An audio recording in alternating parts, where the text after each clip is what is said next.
Some recruits of the Ghana Armed Forces who were expelled for allegedly revolting during their training have decided to take their case to the president.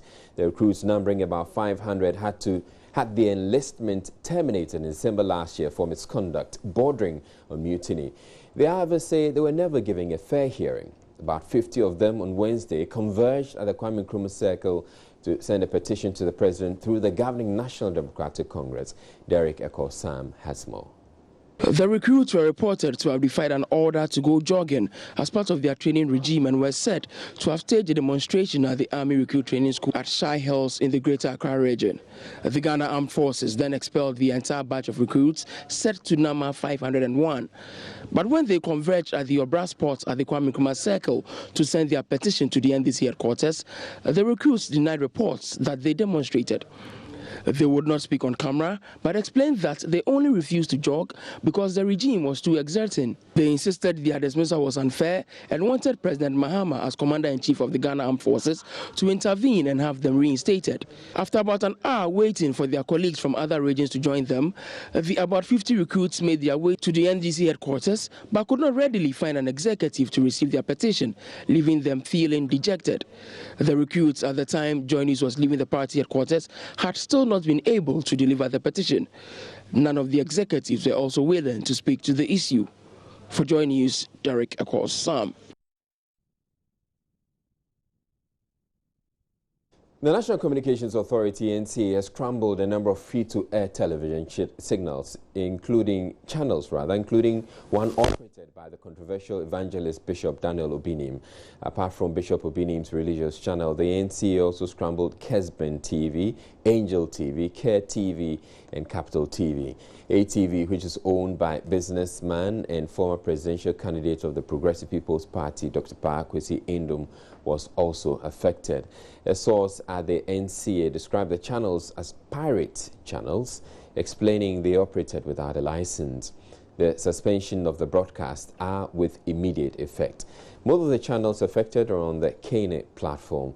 According to a statement from the NCA, some of the channels did not meet the basic requirement to operate, and above all, most didn't even have the license to operate, while some were not regulated to operate. The statement also indicated there could be a second wave of takedowns. Ghana, since independence, has made strenuous efforts to develop the country into a regional force in the field of science, with each government mandating a body to see to that. The results, as chronicled by the National Museum of Science, have, however, been far from satisfactory.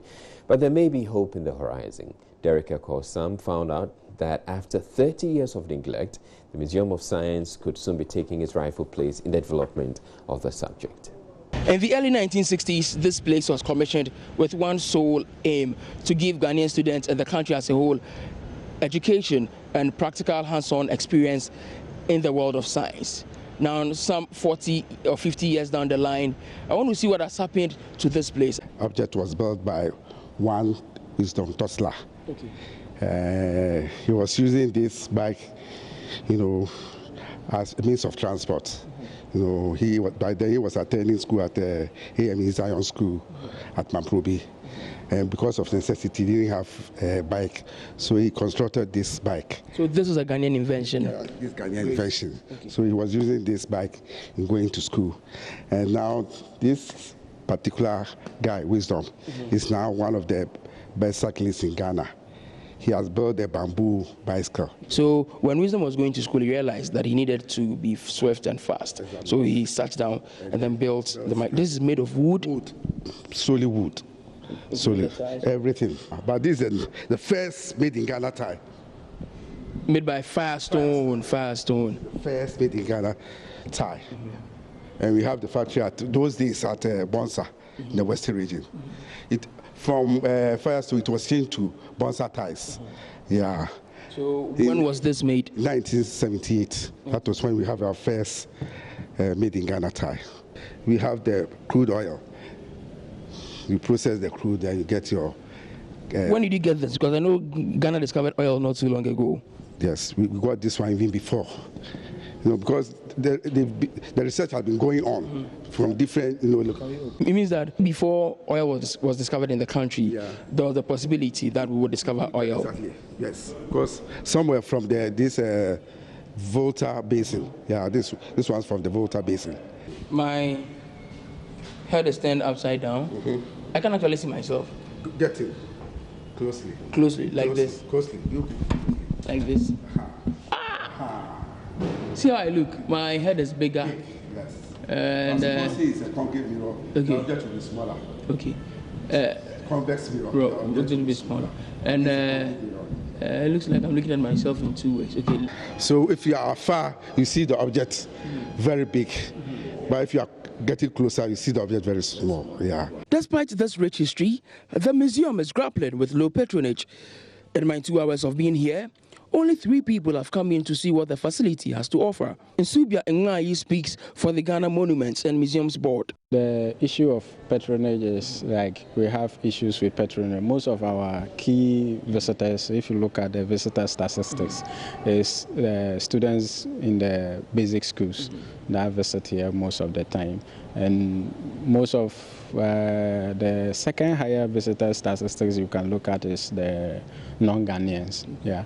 Ghanaians, basically, the culture of visiting museums and all of that has not been inculcated in us, so it's actually not an issue, right, for Ghanaians visiting, and that is one of the major challenges we have in trying to convince Ghanaians that museums are not a place for youngs and for toddlers and all of that. It's a place for inspiration, it's a place to learn, and it's a place that people can be educated and they can re-engineer themselves as individuals. And one of the other issues is the encouragement, as you can see, the emporium buildings that are there. So basically, the Science Museum, for some time one could say was a neglect for some time, but physically the figures are picking up, but we know that there's so much room for improvement because we have so many things to show up. It's a place rich in knowledge and history as well. When you get in there, there are so many things you can learn from the Museum of Science and Technology, but they have big challenges. The biggest one is that they have to deal with the encroachers that have taken over their lands. Little by little, they are winning the fight against the encroachers, and so they hope to turn this place around so that it becomes a nicer place for people to visit, because already they are dealing with the low patronage issues as well. The people who come here to watch whatever they have here, the numbers are not that encouraging. They also hope that little by little they'll also catch up with technology, and so in some years to come we should see the Science Museum being better than it is now. For Joy News, Derek Ekosam, Accra.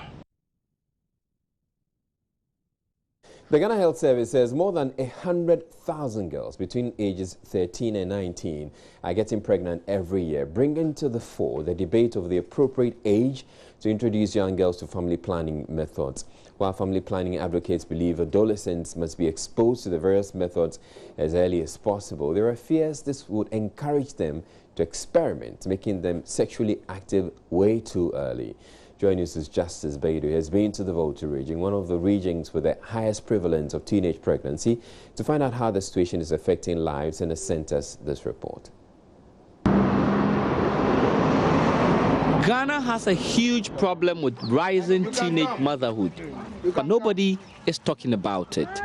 Ghana Health Service now says more than 600,000 girls on the average between the ages of 13 and 19 get pregnant every year, exposing them to the serious complications of childbirth. To find how serious this problem is, I've come to the household of Kezia Hojame. She lives in a small town in the Volta region called Akoi Fetoko.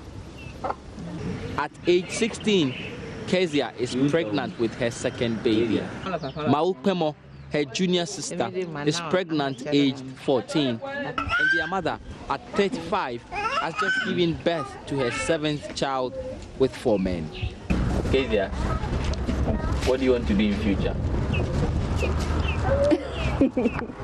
Do you want to be a nurse or a teacher? Doctor. You want to be a doctor? How are you going to be a doctor?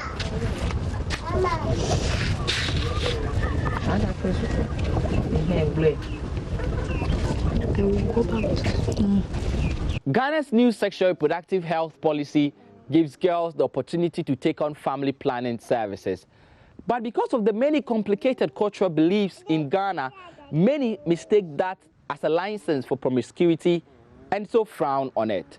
But the reality, though, is that girls and boys keep having sex, usually unprotected. And the result is this: unplanned families and vulnerable communities. The kids of today are wayward. So they get pregnant indiscriminately. For my second girl, the boyfriend takes care of her. But for Kezia, the boy denied the pregnancy, and so she's my burden. Amen. Evelyn Bologno is a community health nurse working in this community to help pregnant mothers and their newborn babies. To some parents, they understand the concept, like you need to protect your girl child who is growing and you see that is sexually active, becoming active. But to others too, they do put their figures on us that we are spoiling the children. How can you be talking about family planning to a girl of 13, 14 years? Meanwhile, is that time that they become active in sex. And the result of this is not hard to see. In the local school in Akwa-Ifetoko, 7 girls have dropped out of school this year alone because they became pregnant. 10 divided by 5, 2. The girls' participation in the school is low.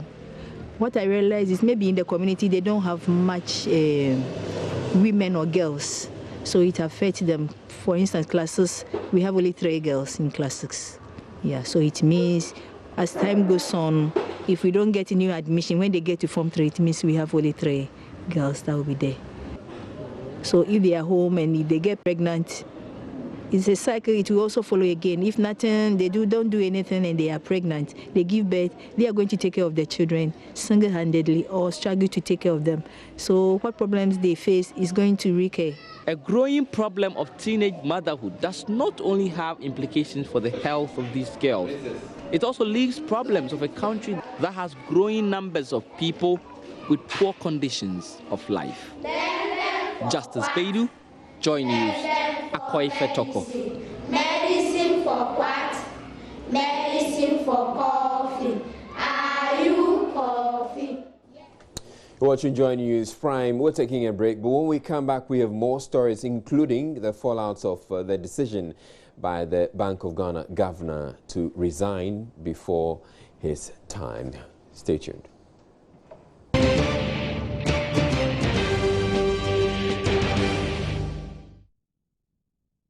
Welcome back to Joy News Prime. Now, lawyer for British fugitive David McDermott, wanted for his role in a narcotics smuggling operation that was foiled in the UK, has lashed out at state prosecutors for making false accusations against his client just so they could repatriate him. This was after the state announced there was dropping charges against Mr. McDermott.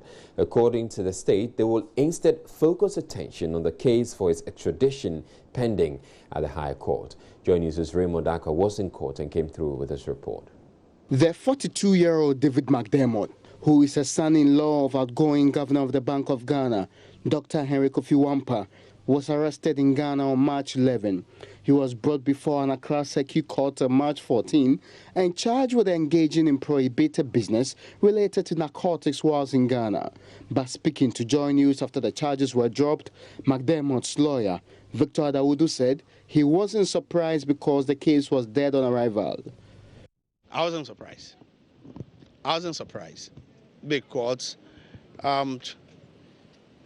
you see, when you arrest somebody or you suspect that the person is dealing in drugs, definitely the person must have possession and the drug must be in his custody.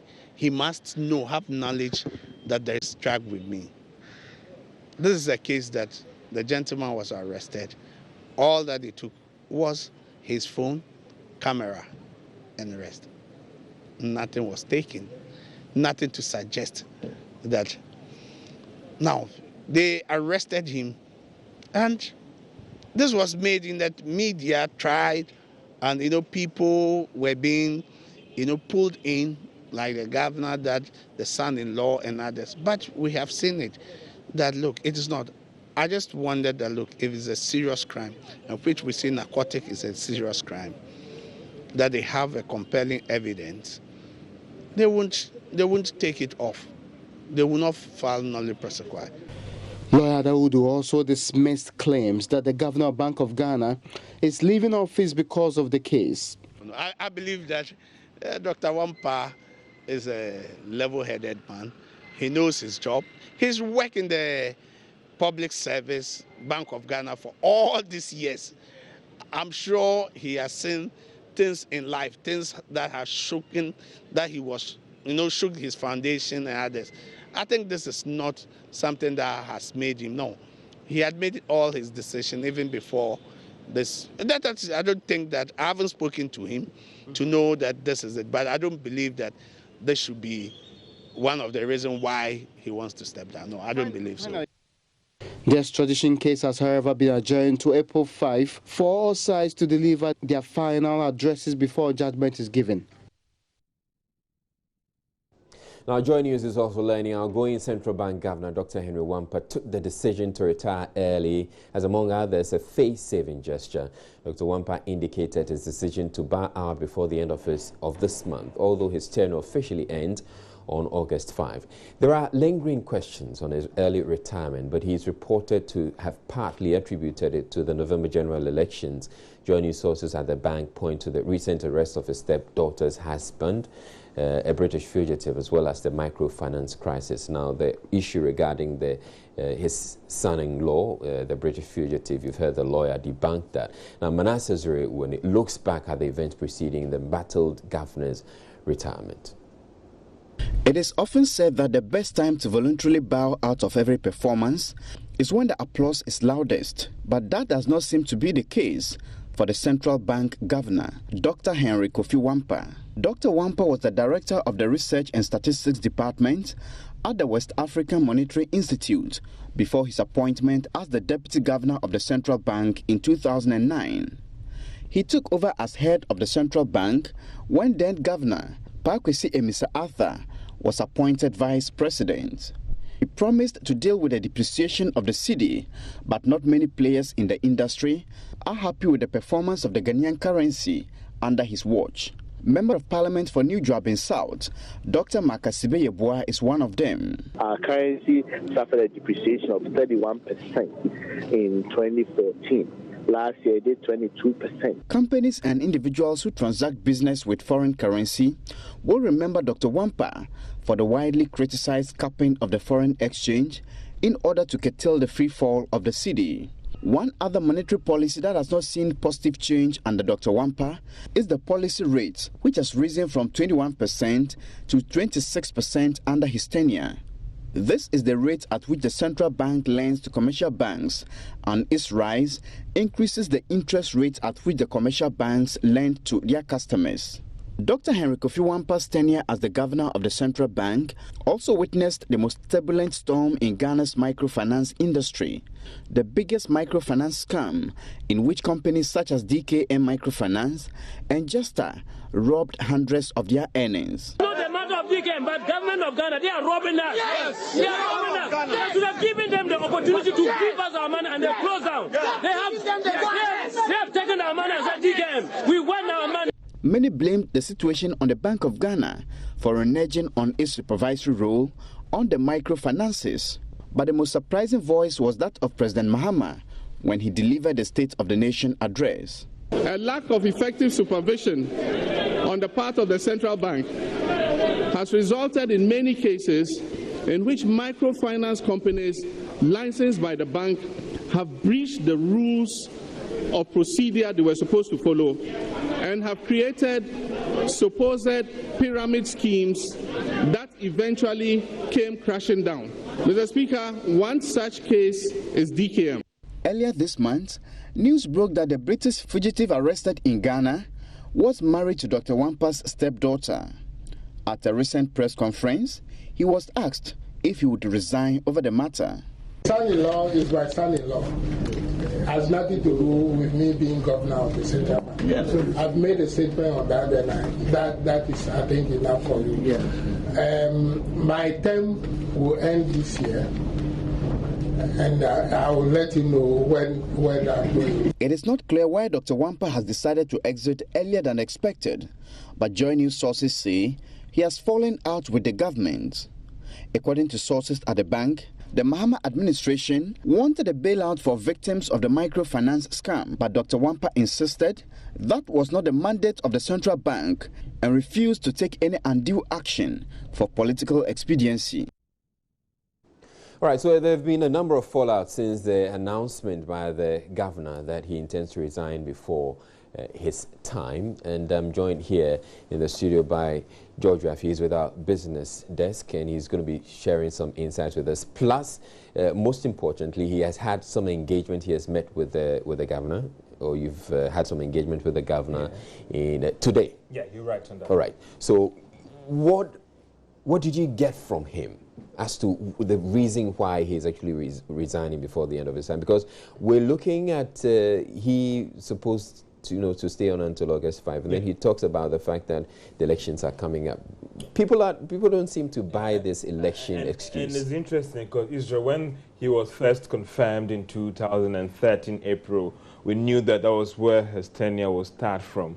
But actually, I'll just getting to know today that it was backtracked. So from the time that he even acted in 2012, that is how he's supposed to end August 5. Because we also thought that his original tenure should be ending somewhere December or even early part of 2017. So I got from him that, okay, even when I was acting, that time was factored into my contract. And that is why the 4-year has come so soon, even though initially we all got the understanding that it will end somewhere around at the end of the year, even first part of 2017. So that was it. When I put issues about him not getting along with certain senior personalities in government, but he says, well, that is not true.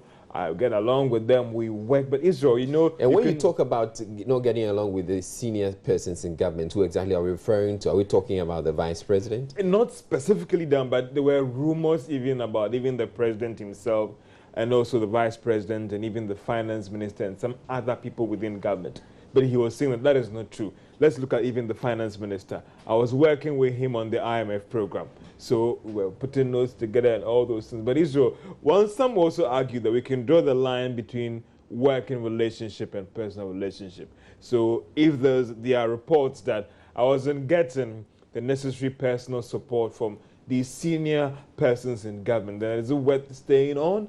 And also the fact that another thing I got from him was that he was saying that it was a personal decision, or for some personal reasons he wanted to move on. He had to seek the permission of his family, and he thought that, okay, apart from the fact that I want to move on and allow the successor more time to work in an election year, there's another critical thing, Israel, that we can put on record or put on air right now that influenced the decision, which he says was personal, and he wanted to move on at this particular time. Right. Did he indicate if the depreciation, the sharp depreciation of the cedi in about 2 years ago, in fact last year, how that impacted, and also the microfinance crisis that came up sometime this year? How much of these two factors impacted on this decision? Israel, I just hope that we were able to capture this engagement with him on camera, but we couldn't. It was more of like a courtroom. I put it to you, and I think the governor, I don't believe you on this one, and he will also reject those accusations, because on the microfinance issue and even recent challenges with his daughter-in-law, his daughter and the son-in-law issue, or stepdaughter, his argument was that, George, as far back as January, I communicated to the president that I will be moving very soon. I'll take an early retirement. I won't wait for my tenure to end. So if it was the microfinance issue, if it was the issue with my stepdaughter, then why did I go to the president to communicate to him in January that I'll be moving on? And even if you engage some senior persons at the Bank of Ghana, they even had the information as far back as last year that he will be moving on very, very soon. And that was attributed to this personal challenge that he told me he had, and that is why he had to move on as soon as possible. One other issue I'd like you to look at, and indeed it's the issue about the supposed, sour relationship between himself and the vice president, who was a governor, and he worked with as a governor, has come up, and it has come up from more than one quarter. And indeed, the Flagstaff House has issued a press statement to debunk it, and I'm going to be reading that statement to you, and I'll get your reaction to it. So the statement signed by James Ejenim Boateng, the presidential staffer, says, Wampa, Mr. Arthur Bad Blood stifled economy, Akoto saying. So the attention of His Excellency the Vice President, Mr. KB and Mr. Arthur, has been drawn to online news publications claiming that there is bad blood between him and the outgoing governor of the central bank. The report attributed to the Member of Parliament for Old Tafo, Honorable Dr. Akoto say, is false, baseless, and without merit. The reported bad blood is a figment of the fertile imagination of the person making the allegation, and it should be treated with the contempt it deserves. From his days as the governor of the central bank to date, Mr. Arthur has had very fruitful and cherished relations with Dr. Wampa. The Vice President wishes to seize the opportunity to wish Dr. Wampa well as he leaves the Bank of Ghana as governor. So this is a statement coming from the Flagstaff House, the presidency. What do you know about that relationship between the two of them, the governor of the current governor of the Bank of Ghana, Dr. Wampa, and the former governor, who's now Vice President, Kwesi Misata? And this is where the place where I also want to draw the line between the working relationship and the personal relationship. Again, for what we saw... You've known both of them? Yes, of course. And if you look at the two, there's a working relationship. They had an excellent working relationship when he was the governor and this man was the deputy. They worked together and several things. Can you say same now that he's governor and he's Vice President? Again, when you engage certain senior persons and what they say, you wouldn't doubt them. But again, as their word against this rumor out there. But if you talk about personal relationship, I can speak on that one. But in terms of working relationship, I thought they had a good working relationship.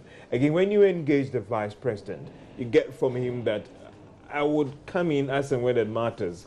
If my comments or my proposals are seen as interference, I would do my job as a Vice President. I wouldn't interfere certain people's work because he believed that those people were competent and they were given those positions. Right. So I can't speak on personal relationships, but working relationship were excellent. Right. So George Riafi, thank you very much, George Riafi. But George Riafi still has a lot more to say about his engagement with the outgoing governor of the Bank of Ghana, and he'll be joining Emmanuel Riafi for the business segment. So please stay tuned. But we have more news also coming up after the business news. We'll be bringing in the Ghana Water Company. I have some things to say about pipe burst and how they're handling it across the country. Do stay tuned. We'll be back with business in a bit.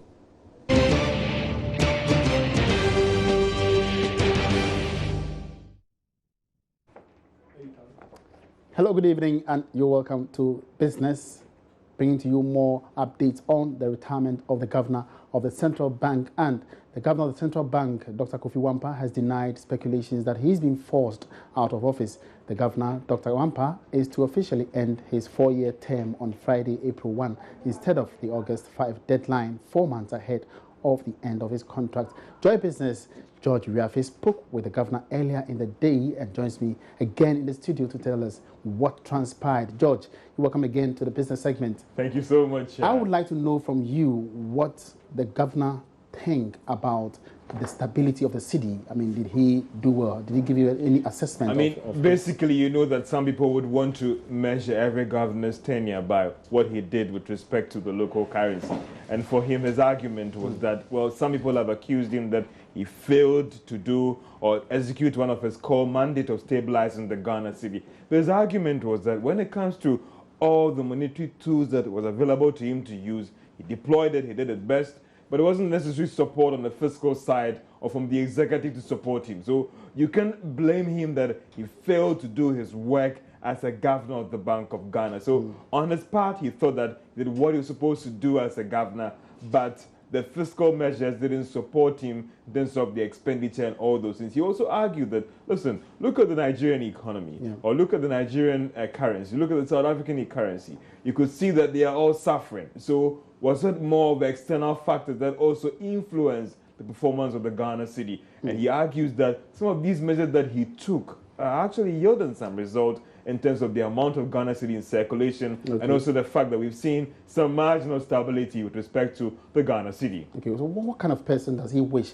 to succeed him after he goes? Should it be an inside person or somebody from outside? There's been whole argument, and if you watch the trail in terms of whoever became the governor, most of them came from outside, from Shagbo to Dr. Dufour to Dr. Paul Akwa, and then Kwesimi South. It was only Wampa who actually rose through the ranks, went outside and came in. His argument was that, listen, I don't have any preference now. I wish the president that he would choose somebody who can actually do this job. If the person is coming from inside, fine. If the person is coming from outside, fine. That's my take on that issue.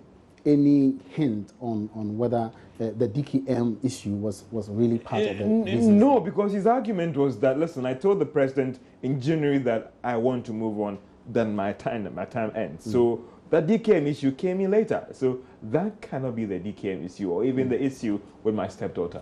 All right. Thank you very much, George. That was George Riafe. Meanwhile, there are calls for President Mahama not to delay in appointing a new governor for the central bank. Head of Finance at the University of Ghana Business School, Professor Godfred Bokpin, tells Joy Business the current economic situation leaves no room for any delays in appointing a competent successor. He explained Dr. Wampa's successor must be disciplined and effective, adding Dr. Wampa bowed to political pressure. We have to be very careful in appointing the next governor. It should not raise suspicions. We should go for competence, quality, integrity, independence, qualification, exposure, both international exposure. All these considerations should be above party considerations, should be above tribal considerations, should not be just friends, I'll help you or something. Don't forget, it's very, very important and significant because it's an election year. Don't forget the IMF program says that the central bank cannot finance the budget deficit or government spending is 0% this year. So it will require a governor who will be firm, who perhaps believes in personal integrity than just bowing to political pressure. I believe part of why Wampa's tenure probably was dropped has to do with the fact that somewhere along the line he bowed to political pressure. He couldn't put his feet down quite well. There were certain policies that perhaps were inconsistent with what the market was actually asking for. Probably an indication of lack of appreciation of what was going on. But you also have to look at the interaction in the system in terms of the political economy, political influence and all of that. I want to believe that when you look at the microfinance sector, we were not asking the governor to directly do that job, but as the head, you take ultimate responsibility. And therefore, he could have ensured that whoever was in charge was actually doing the job. And at least update the governors or the governor about the stability of that sector, because the essence of regulation is not to go and lock down offices of microfinance. No, that's not regulation. Anybody at all can do that. Regulation must be business friendly. Regulation must be packaged to grow that sector, because the microfinance sector was serving a special niche in the market. And therefore, the way and manner in which the central bank handled the situation is not good for the credibility of that sector. Overall, yes, in terms of macroeconomic stability, there is a side of monetary policy as well. But don't forget that for inflation targeting to be effective, one key requirement is fiscal discipline. Wampa didn't have fiscal discipline. That was Professor Bokpin, Head of Finance, University of Ghana Business School. The Minerals Commission says it was compelled by law to grant stability agreement to mining firm Goldfields. Goldfields yesterday announced securing an agreement with government that will see it pay a fixed tax and royalty rate for the next 11 years. Some industry watchers have, however, criticized the deal as neither transparent nor economically beneficial. But Chief Executive of the Commission, Dr. Tony Obin, tells Joy Business they had no option but to grant Goldfields' requests. Goldfields, I think it's been the largest single investor in this country, if my calculations are right. If he invested close to $2 billion across the two mines, and they intend investing more. So they qualify by our own law for them to sit with, upon the recommendation of the Minerals Commission, as the law says, to sit with the minister, get into a development agreement. The second thing is also looking at the realities of our time. We see that with the diamond mine, without any assurance of a certain stability, the mine was going to go away. And Tarkwa mine's life was going to reduce drastically. We know the implications of closing a mine around this time. We know the challenges of the industry. So I think government took a strategic decision to respond positively to go for. Vodafone Ghana has named Yolanda Zuleka from Cuba as its new Chief Executive Officer with effect from the 1st of May 2016. The former CEO, Harris Bromidis, departs the Ghana office to take up a new appointment as Chief Executive and Chairman of Vodafone Greece. Yolanda joined Vodafone in 2014 and was the Strategy and New Business Director for Vodacom Group prior to her appointment. She also worked as Executive Director, Strategy and Business Support at South African Breweries Limited, SAB, and as Group CEO of the publicly listed Invelemfanta Group. All right, so it's time to go to the stock market. John Amwakon has joined me to tell us about the stock market. John, good evening. Good evening, Emmanuel. Still the market is actually struggling to recover itself, but a bit of an improvement over yesterday's performance, basically. Okay. We did see some performance here. And also, with the commodities, struggling, oil, also not really there. So let's start from the Ghana Stock Exchange, where 120,004 volume of trades actually went on today at a total value of 154,781. Capitalization still going down. And then at the index level, we are seeing the composite index also increasing in a negative direction, as FI now is reaching a record high of about 5.48%. So those who are investing in the financial equities are losing almost around 5.48%. So these were the two equities that actually made the market today. Standard Chartered Bank lost 2 pesos, and of course GCB Bank also lost 3 pesos to their respective investors. So that's how come the market actually they're not doing that well, and capitalization also going down. But they at the commodity level, crude oil lost 36 cents to close at $39.23 today. So it's actually struggling to maintain that $40 momentum it actually built. The few weeks ago. Gold still also struggling after it lost almost about $12.11 today to close at $1,227 per ounce. And of course, cocoa, the only gainer here, gained $4 to close at $2,974. But at the currency level, basically, I think the announcement that Dr. Wampa is actually no more, I'm sure, affected the performance of the market, even though over a period of time we've not had that swift reaction from the market like this. Usually it takes about 3 weeks or so to actually get that reaction. So the transmission period here has been very swift. We've seen the Ghana cedi lose to the US dollar, lost also to the British pound and then the euro. It's only gained against the Chinese yuan and then the CFA. So that's how the currency is actually standing at as we speak. So that has been the market, not that significant movement, but at least it's still, just struggling to recover itself. But at the currency front, I think it's responded swiftly to the resignation of the central bank boss as at today. So that's basically how the market actually. Thank you very much for that update, John. And that was the stock analyst with John. I beg your pardon, the stock analysis with John Kojo Amwako. My name is Emmanuel Abuaji. We end tonight's business. Thanks for watching, and do join us again same time tomorrow for more business updates. Good evening.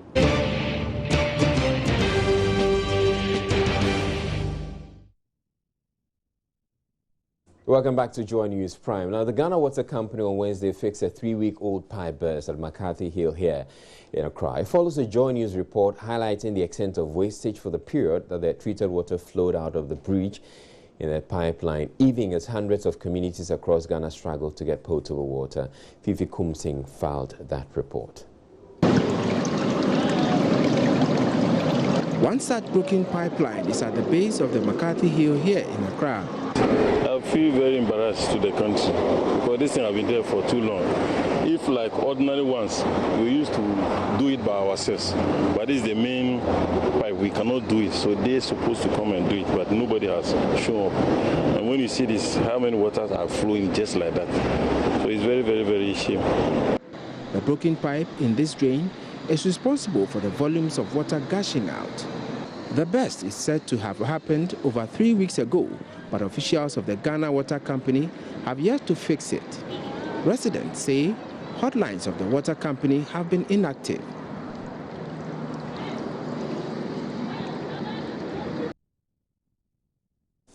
Communications manager of the Ghana Water Company Limited, Stanley Mate, joins me live in the studio to talk to us about these pipe bursts and how the Ghana Water Company is handling these situations when they arise. Thank you for joining us, Mr. Mate. Thank you for having me too. Let's first look at this particular pipe burst at McCarthy Hill. When did you fix it, and how long did it take you? Or when were you notified about the pipe burst, and how quickly were you able to fix it? Okay, thank you very much. First of all, I want to commend Joy or Multimedia for coming out with this story. And this story was actually reported to us on Monday evening, and it was late at the time, so we had to shut down, isolate the area so that the water-going waste could be stopped. So we did, and early in the morning our people were there to have it fixed. Right. So by midday, it was completed, and did they have to take? I'm just curious.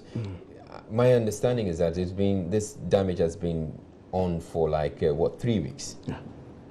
Are you unable to tell at any point in time if there's some breach somewhere in your line? Okay, with the huge pipelines, we have a system where it's very easy for us to detect when there are some leakages or some burst, especially the transmission lines. Those are the huge ones. But when it comes to service lines and distribution lines, it's very, very difficult. So we depend on our monitoring the system, and also on passers-by and residents within the communities to inform us. As a result of that, we have an ultra-modern call center, very sophisticated, so that it could be easier for consumers or anybody at all to reach us when there's some of these things do happen. So I think it's essentially you're relying on the public to report to you when there's a breach. Yeah, that is one of the ways to which we are able to identify some of these things, because you bear with me that our staff, the way our staffing system is, and then looking at our network of pipelines, what is very difficult. What is for best us practice elsewhere? I think it's the same way, but maybe in advanced countries they have some technological way of going about it. But is it technology that's way out of our reach? The technology itself has a limit, and that's what I'm saying. That with the transmission lines, the huge pipelines, we are able to use technology to detect. So that was what I said initially. But then with the service lines, the smaller ones that comes into our homes, and then with the minor distribution lines within our communities, it becomes very, very difficult. So we depend on this McCarthy Hill incident is just one of the many pipe bursts that have come up. We have been informed that they're by pipe bursts that they report to Ghana Water Company and nothing happens to it. We're currently dealing with one at Paloma thereabout, where there's a major pipe burst. The Ghana Water Company is aware, except that the Ghana Water Company hasn't been able to do anything about it. Okay, the one at Paloma is a different case. I mean, it's a special case. What makes it so special? This issue has been there for the past 3 to 4 months or so, and for the past 3 to 4 months we've been working on it. Now, what is happening? 3 to 4 months. Yes. What is happening? Of treated water going to waste. Yeah, yes. What is happening is there are 3 huge, very expensive edifices or properties on our transmission line. Okay, in the first place, how did these I'm coming to structures get onto your transmission line? I'm coming to that. In the first place, they were not supposed to get building permits to building on our transmission line. So how did that happen? But where were you? Where was the Ghana Water Company when they were building? Yes. Now, in some of these cases, we notified the authorities. Okay, and our expectation is that they will act, because I cannot go and demolish somebody's building because it's on. You could have obtained a court order to stop them. Yes, but the thing is... But you didn't do it. No, the thing is, there is an official way of going about it. Okay, so we report to the Metropolitan and Municipal Assemblies who are supposed to issue permits for such properties. And when they are not permits, they need to stop them from putting up that properties. But you realize that those properties, with the exception of the Paloma building, the other property is an old building. But then our transmission line was there before that property was put up. So that it brings the us property, back to when the the point. property was built initially, it wasn't on the transmission line. But I think with time, they extended the facility. Okay, so now it's on a pipeline and it's impacting on the transmission line. So after some time, it's giving way. Now it's become very difficult for us to demolish those buildings. We are just adding some human face to it to see how best we can repair the leakage without demolishing those buildings, because they are very, very expensive properties, and we need to have a way of going about it. So we are engaging with the owners of those properties so that we'll see the best way out. Tomorrow, for instance, we are deploying our people there to start work again, because we are suspended over a period of time so that we could get some materials available, and then we could have it. So tomorrow we'll be there. But we have to suspend it. Can you tell us when it will be addressed and fixed permanently? We wish it is fixed as early as practicable, but because of the nature of the situation, we are just managing it. Okay, so sometimes it does happen. Okay, so we are trying to manage the situation so that one, properties will not be lost, lives will not be lost, and we'll still will have the work done very well. So we are seriously working on that one. I mean, before you go, what should members of the public do when they see a pipe burst? We expect that they will inform us via our call center. Now, aside the toll-free lines which are powered by the internet, we've added some cell lines also on 24-hour basis. These lines are social functional. media? Social Facebook, we're on Facebook. So Ghana Do you Water respond Company. to your Facebook messages? Yes, we do. I mean, at least there are 3 of us who respond to this thing, our Facebook messages. Right. So let me put out the... We can't put that one out. You have to pay for that, actually. Right, thank you very much. I really appreciate this. Stanley Mate, he's a communications manager at the Ghana Water Company. We're taking a break. When we come back, we'll bring you international news. Right, for acquiring with a gold standard smile is here to tell us what's coming up on Joy News Interactive. Good evening, so that's Israel. A gold standard smile people are talking about. Give it to us one more time. Oh, Israel. Everything we are talking about on the Interactive segment, we've actually talked about on the news. All right. So we're looking forward to hearing from you about the resignation of the governor of the Bank of Ghana as you chime in with your thoughts. What legacy does Dr. Kofi Wampa leave behind? I think his personality as an individual and how he handles issues. Sometimes he won't come out just to make noise or talk about things that he knows will bring controversies. It's all about keeping information and making sure he brings out a refined information. And I'm sure by now you've heard the story of the man who hijacked his ex. Is it a case of love or revenge? And how far would you go? Well, depending on the situation, if I have to sacrifice my whole life for just one lady, I will.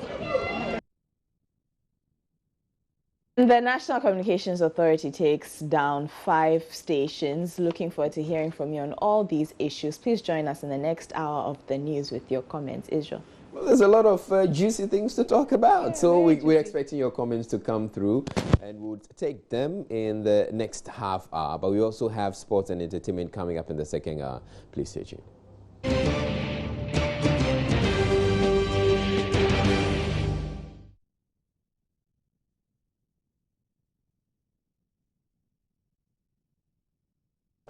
You're watching Joy News Prime Time now for a recap of our top stories. And state prosecutors have dropped charges against British fugitive David McDermott, wanted for his role in a narcotics smuggling operation in the UK, so they can concentrate on his extradition.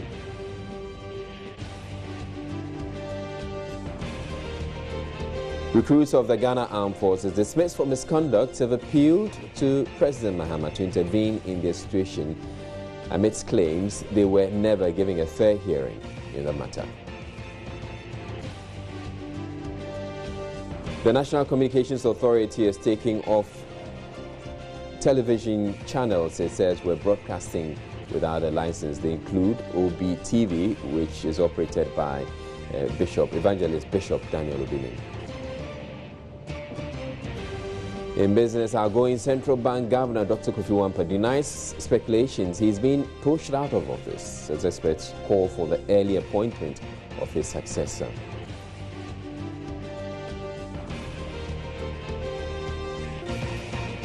And as many as 100,000 teenagers could be getting pregnant each year, reigniting a debate over the age at which to introduce adolescents to family planning methods. Now, the Ashanti and Brong-Ahafo regional sectors of the Teacher Trainees Association of Ghana threatening legal action against principals of colleges of education who are still billing students on utilities. The trainees argue they will resist these bills because they have not been sanctioned by government. They're also asking students to stop paying feeding fees because they say it is a sole responsibility of government. Speaking at a news conference in Kumasi on Wednesday, President of the group, Emmanuel, asked government to also come clear on whether trainees produced from the current regime will be expected to oblige to compulsory postings. Despite the government released the feeding grant to get fund yesterday, and the release that we had, we are saying that the government, in as much as possible, should release the feeding grant as soon as possible, before the semester end, so that the principal who always include the feeding fee component on our bill should stop. And also, we are saying that about 300, that is the mentees who are offering, who are doing their assessment to the nation. We are saying that they are paying for their accommodation, utility bills, feeding, and so forth. So we are saying that the government should come to their aid by giving them an incentive or a package, so that it will serve as a sort of motivation for them. And also, we are saying that the government, by 29th of June 2015, gave a directive that no one should pay utility bills so far as teachers' institutions are concerned. But yet, we could find some principals in our sector and beyond who are still billing the students with utility bills. That's why the directive from the government. So we are saying that those principals should put a stop to it. If not, that action is coming to them directly, and legal actions will be taken against them. And also, what we are saying is that so far as we are teaching institutions, as we speak now, the government should make a policy so that we will pay our feeding, we will pay our fees once every year, unlike other universities does and other institutions does. And also, the government should enact a policy to ensure the continuity of our feeding grant. And the last one is that the government should come out vividly that it is true that the final years on the assessment will be posted after their service. The government should come out.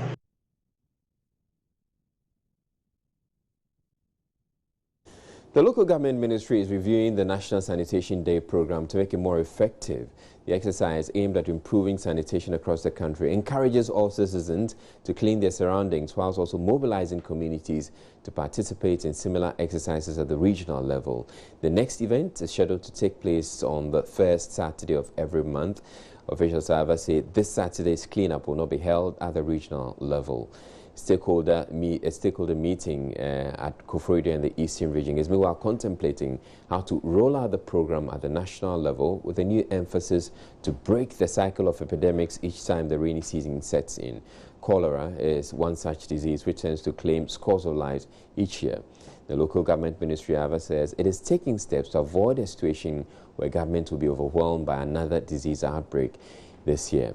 Head of Public Affairs, Isaac Dupe, meanwhile says MMDAs have now been mandated to solely organize their own exercises.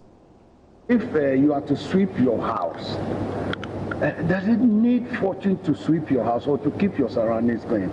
You see, it's a matter of sensitization. If we have to work on the conscience of our people, that we need to keep our surroundings clean. I don't think they needed a fortune to organize a National Sanitation Day. We needed to involve the people. They have to come out with their own brooms, their own shovels and rakes. It takes all those things to clean the environment. There is no need for a huge chunk of money or a chunk of money to undertake a National Sanitation Day. It's the involvement of the people. When the people come out and clean their surroundings, presto, everything is done. It doesn't need much money. So yes, the assemblies, they will need some money to as it were, refresh the people after the exercise. But some people don't need even refreshment.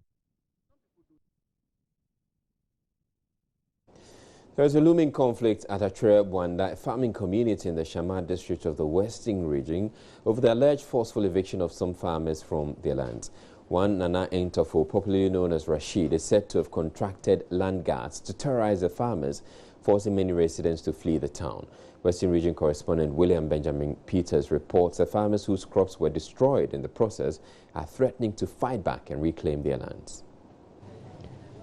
According to the chief of Atani, Nana Chenchen Safo III, the cell-style chief was acting as a caretaker chief when she traveled outside. He allegedly took undue advantage with the help of some people to take over about 60 acres of farmlands and destroyed farm products, including cassava, plantain, cocoa, palm trees and coconuts. Most of the lands have been given out to some Chinese who are now working on them.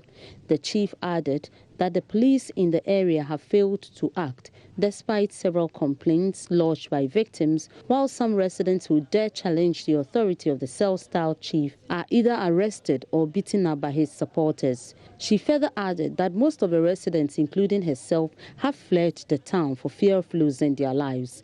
One of the farmers whose land has been taken told Joy News some of the affected farmers are planning to launch an attack on the cell-style chief and his supporters.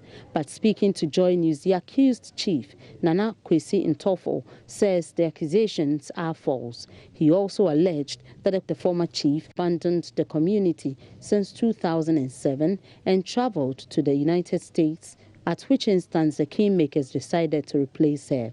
One of the kingmakers, Ebusuapenyin Kwekubesa, confirmed what Nana Ntofo says and condemned the former chief for making such allegations that gave a bad impression of the community to the outside world. William Benjamin Peters report from the Western Region.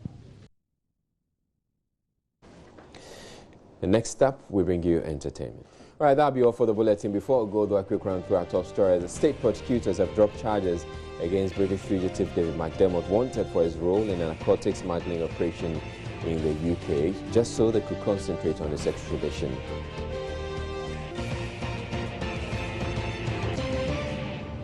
Recruits of the Ghana Armed Forces, dismissed for misconduct, have appealed to President Mahama to intervene in their situation amidst claims they were never giving a fair hearing on the matter.